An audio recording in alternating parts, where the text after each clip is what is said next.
भूतिया पेड़। रौनकपुर नाम के एक शहर में राजा रौनक सिंह का राज हुआ करता था। वो हमेशा अपनी प्रजा के हित में कार्य किया करते थे। वहां की प्रजा बहुत खुश रहती थी। एक दिन गिद्ध आकाश में भूतिया पेड़ के बीज लेकर उड़ रहा था। जैसे ही गिद्ध रौनकपुर पहुंचा तो उसके मुंह से एकदम बीज रौनकपुर के बीचों बीच गिर गया। बीज भूतिया था, इसलिए अगले ही दिन वो पौधा बन गया। वहां के स्थानीय निवासियों ने जब पौधे को देखा तो हैरान रह गए, क्योंकि पौधे का रंग काला था। बाद में लोगों ने आपस में चर्चा की और यह समझा कि खेत में उगने वाला कोई घासपात या वनस्पति होगी। दूसरे दिन वो पौधा काफी बड़ा हो गया। लोगों को और ज्यादा दुविधा हुई कि एक ही दिन में ये पौधा इतना बड़ा कैसे हो गया। होते होते वो पौधा तीसरे दिन पेड़ बन गया। समय बिता और लोग भी तेजी से बढ़ने वाले पौधे के बारे में सोच सोच कर परेशान हो रहे थे।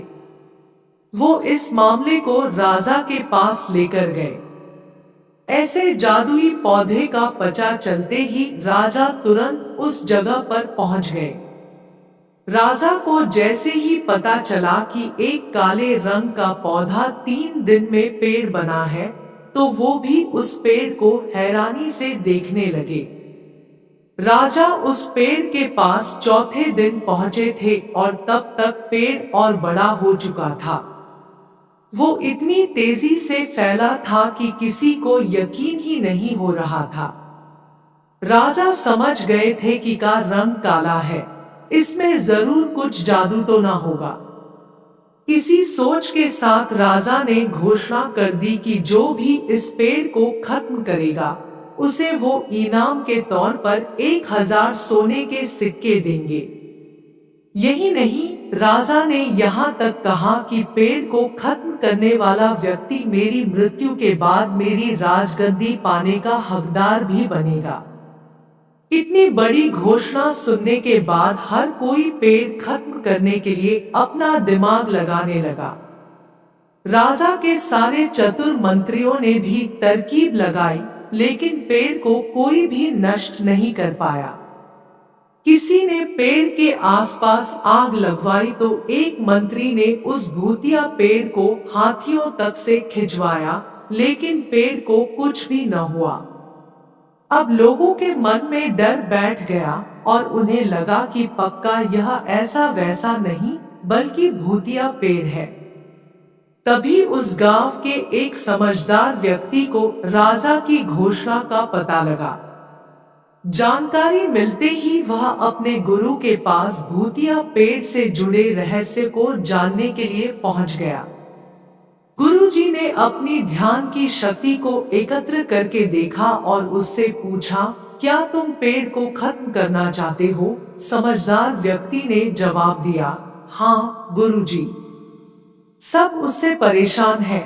गुरुजी ने बताया कि उसे खत्म करने का एक ही तरीका है। इसके लिए तुम्हें उस पेड़ के आसपास नमक डालना होगा। इस तरकीब के बारे में जानते ही वो व्यक्ति तेजी से राजा के पास गया और कहा कि इस पेड़ के आसपास आपको नमक डलवाना होगा। ऐसा करने पर ही यह पेड़ खत्म होगा।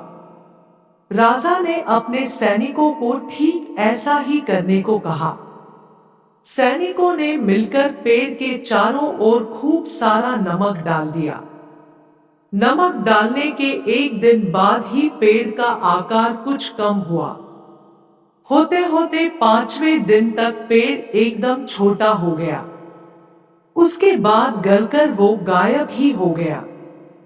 उस व्यक्ति की तरकीब काम कर गई और राजा ने खुश होकर उसे इनाम की 1000 सोने की मोहर पहले दी। उसके बाद एक पत्र दिया, जिसमें लिखा था कि वो राजा के मरने के बाद उनकी गद्दी को संभालेगा। वो समझदार व्यक्ति खुश होकर अपने घर चला गया। कहानी से सीख, ऐसी कोई मुसीबत नहीं होती जिसका समाधान न किया जा सके। जरूरत है तो बस धैर्य और समझदारी की।